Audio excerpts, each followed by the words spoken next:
আয়াত ১৩১ فَإِذَا جَاءَتْهُمُ الْحَسَنَةُ قَالُوا لَنَا هَٰذِهِ وَإِن تُصِبْهُمْ سَيِّئَةٌ يَتَطَيَّرُوا بِمُوسَىٰ وَمَن مَّعَهُ أَلَا إِنَّمَا طَائِرُهُمْ عِندَ اللَّهِ وَلَٰكِنَّ أَكْثَرَهُمْ لَا يَعْلَمُونَ।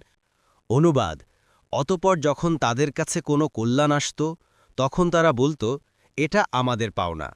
আর যখন কোনো অকল্যাণ পৌঁছত তখন তারা মুসা ও তার সাথীদেরকে অলক্ষণে গণ্য করত। সাবধান, তাদের অকল্যাণ তো কেবল আল্লাহর নিয়ন্ত্রণে, কিন্তু তাদের অনেকেই জানে না। তাফসির ১ নং ফুটনোটের বিবরণ। কুলক্ষণ নেয়া কাফের মুশরিকেরই কাজ। রসুলুল্লাহ সাল্লাল্লাহু আলাইহি ওয়াসাল্লাম বলেছেন, কুলক্ষণ নেয়া শিরক। মুসনাদে আহমাদে ১/৩৮৯। যুগে যুগে মুশরিকরা ঈমানদারদেরকে কুলক্ষণে, অপয়া ইত্যাদি বলে অভিহিত করত।